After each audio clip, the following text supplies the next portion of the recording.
Oke, sekarang kita lanjut ke part 4, kaidah pencacahan kondisi khusus. Nah, kemarin sudah ada 3 topik yang kita bahas, yaitu tentang faktorial, permutasi unsur sama, dan permutasi melingkar. Nah, sekarang kita mau melihat yang keempat, yaitu namanya permutasi unsur beda. Oke, permutasi unsur berbeda. Nah, jadi untuk penulisan dulu ya. Pertama kita lihat dulu bagaimana penulisan permutasi unsur beda ini. Nah, dia sering ditulis sebagai seperti ini, NPR atau PNR atau PN,R. Nah, artinya ini adalah secara operasi ya, artinya secara operasi cara mengoperasikan ini N faktorial per N minus R faktorial. Nah, itu adalah operasinya. Kemudian kalau ditanya kapan ini kita gunakan, yaitu adalah saat kita hendak menyusun R unsur dari sebanyak N unsur beda, kan memperhatikan urutan. Oke, supaya langsung dapat ya, kita lihat dulu contohnya. Nah, ini ada angka 1, 2, 4, 6, 7. Ada 5 angka di sini. Kita mau membuat bilangan berbeda 2 digit ya, bilangan berbeda 2 digit. Oke, untuk pakai aturan perkalian bisa ini ya, pakai aturan perkalian bisa, tapi kita mau membuat dia pakai permutasi unsur beda. Sebab ini unsurnya berbeda semua dan kebetulan tidak ada angka 0. Maka ini langsung bisa kita gunakan. Nah, kita mau membuat 2 bilangan berbeda dengan menggunakan angka-angka yang tersedia ini. Berarti ada 5 angka tersedia, ambil aja 2 dari situ. Gitu ya.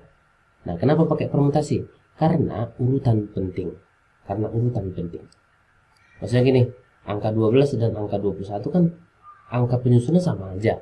Cuman karena urutannya berbeda, ini jadi terhitung angka yang berbeda. Nah, itulah alasan kenapa pakai permutasi dalam kasus ini. Dan untuk kasus yang barusan ini sangat pas dengan definisi tadi. Jadi bisa digunakan ini dengan menggunakan permutasi.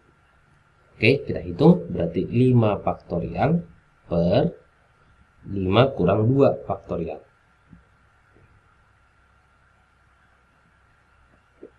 Berarti 5 faktorial per 3 faktorial.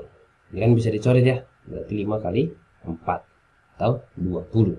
Ada 20 banyak cara dalam membuat angka 2 digit yang berbeda dari 5 angka ini. Nah, itu dia contoh yang sederhana. Oke, kita akan lihat lagi contoh yang berikutnya. Oke, ini dia contohnya. Ya, kita baca dulu soalnya. Terdapat 11 siswa, 6 putra dan 5 putri yang akan dipilih untuk menduduki jabatan ketua, wakil ketua, sekretaris 1, sekretaris 2, bendahara 1, bendahara 2. Lumayan banyak ya, ada 6 posisi ini. Nah, serta tidak ada jabatan rangkap. Itu kalau diangkat berarti angkanya harus berbeda gitu ya. Kalau di sini berarti kalau sudah seseorang mendapat posisi, dia tidak bisa ngambil posisi yang lain lagi. Itulah maksudnya jabatan rangkap, tidak boleh jabatan rangkap. Nah, jika jabatan ketua dan wakil ketua harus putra. Nah, ini dia syaratnya ya. Garis bawah dulu. Ketua dan wakil ketua harus putra dan jabatan lainnya harus putri. Nah, maka susunan yang mungkin adalah berapa? Oke, ini kita bagi menjadi 2 kejadian kecil atau dua tahap gitu ya, 2 tahapan. Tahapan pertama adalah memilih ketua dan wakil, ketua, wakil. Nah, untuk tahapan kedua yaitu memilih sisanya. Sisanya itu berarti adalah sekretaris 1, sekretaris 2, bendahara 1, bendahara 2, ada 4 ya, 4 jabatan lainnya. Oke. Syaratnya adalah untuk ketua wakil ketua harus putra. Gitu kan? Nah, apakah di sini urutan penting? Itu penting ya, jika si A ketua, si B wakil, kita balik dengan si B ketua, A wakil, itu hal yang berbeda. Maka di sini urutan penting. Nah, langsung aja gunakan permutasi. Berapa banyak putra yang ada? Ada 6. Ada 6 putra, maka pilih aja 2 orang untuk 2 posisi ini. Berarti permutasi 6, 2. Oke, sekarang untuk putrinya. Ya, untuk putri itu boleh menempati 4 posisi ini. Tapi nggak boleh di sana ya. Putranya juga hanya boleh di sini, tapi tidak boleh di sana. Maka berapa banyak putri yang ada? Ada sebanyak 5. Maka dari 5 orang itu pilih aja 4 orang untuk 4 posisi ini. Baru kita hitung. Ya, baru kita hitung. 6P2 artinya ini adalah 6 faktorial per 6 kurang 2 faktorial. Berarti 4 faktorial. Nah, 5P4 artinya adalah 5 faktorial per 5 kurang 4 faktorial. Berapa itu 5 kurang 4 faktorial? Adalah 1 faktorial. Oke, kita sederhanakan ini kemari ya. Berarti ini tinggal 5, kemudian 6 faktorial itu jabarkan aja. 6 kali 5 kali 4 kali 3 kali 2 kali 1. Ini kemari, ini tinggal 5. Berarti ini dikali 5. Ini 10. Ini dia 30 kali 12, berarti 3600 cara. Yang A jawabannya. Oke, itulah bagian 1 untuk part 4 ini. Oke, kita lanjut ke berikutnya, yaitu kombinasi unsur beda ya. Kombinasi unsur beda. Ini dia yang berikutnya, yang kelima, kombinasi unsur beda. Nah, untuk simbol hanya beda sedikit dengan yang tadi. Kalau yang tadi P, ini C simbolnya. Bedanya juga hanya di urutan sebetulnya ya. Nah, untuk penulisan ada 3. Itu salah satu aja saya tulis di sini ya, NCR. Artinya ini secara operasi adalah N faktorial per N minus R faktorial per lagi. Nah, di sini ada R faktorial. Arti dari kombinasi unsur beda adalah cara menyusun atau banyak cara menyusun R unsur dari yang tersedia N unsur beda dengan tidak memperhatikan urutan. Ya, dengan tidak memperhatikan urutan. Oke, contoh sederhana. Ya, contoh sederhananya seperti ini. Ada 5 orang. Ya, mau dipilih 2 orang. Nah, ini ceritanya dipilih 2 orang untuk perwakilan kelas, gitu ya, untuk perwakilan kelas. Apakah di sini butuh urutan? Misalnya si A, si B terpilih, sama nggak dengan B, A terpilih? Nah, itu hal yang sama.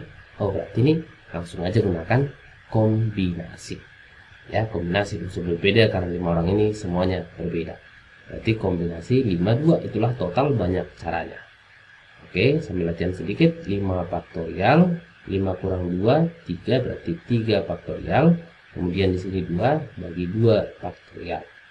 5 ke 3 bisa dicoret, berarti 5 kali 4. 2 faktorial adalah 2, maka jawabannya adalah 10. Oke, itu dia contoh yang sederhana. Nah, sekarang kita lihat contoh-contoh soalnya. Oke, kita baca dulu soal.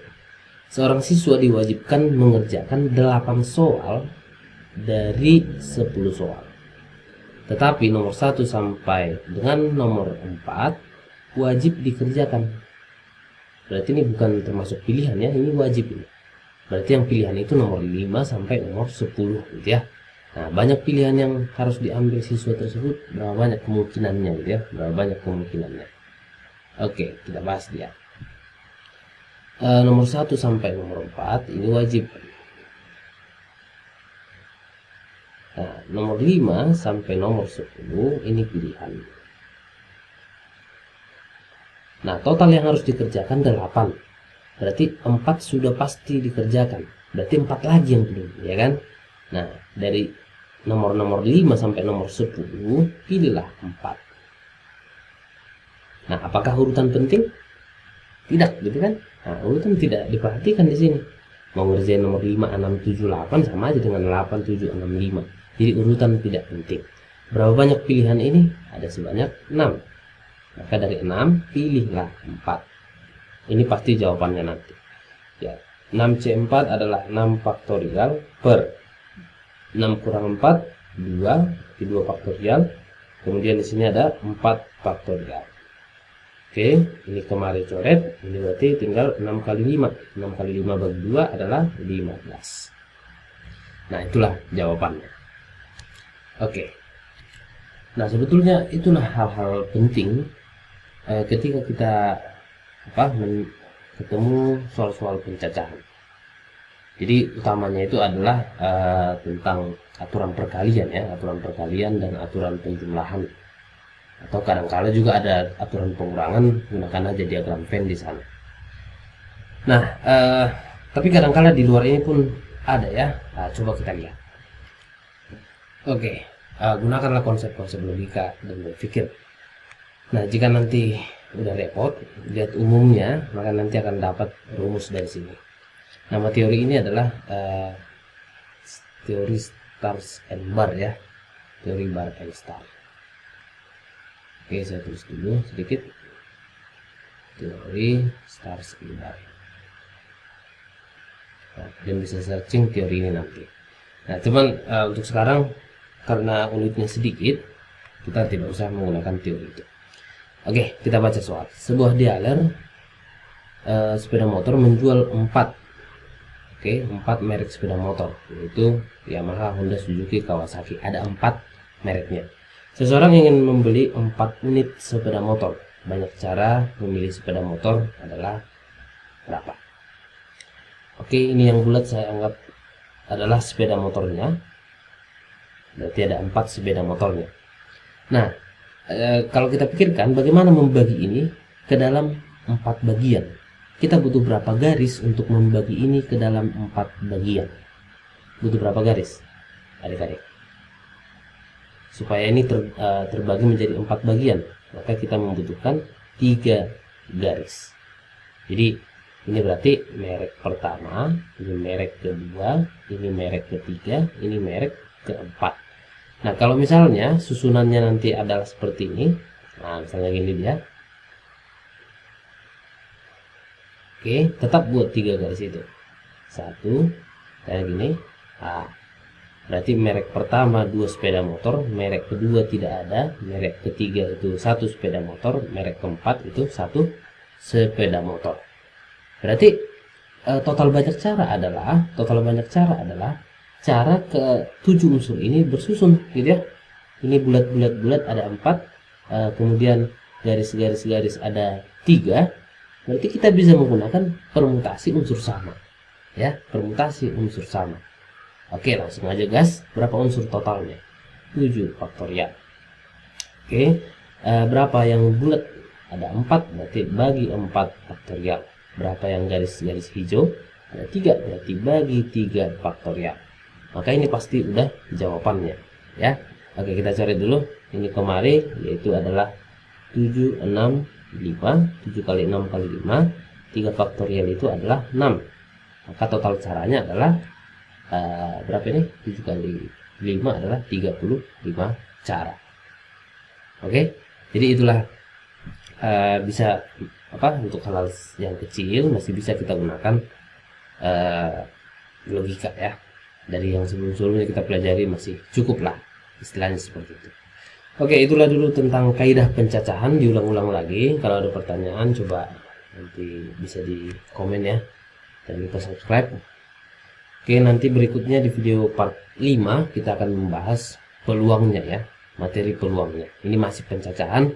Nanti di part 5 baru peluangnya. Sampai ketemu lagi adik-adik.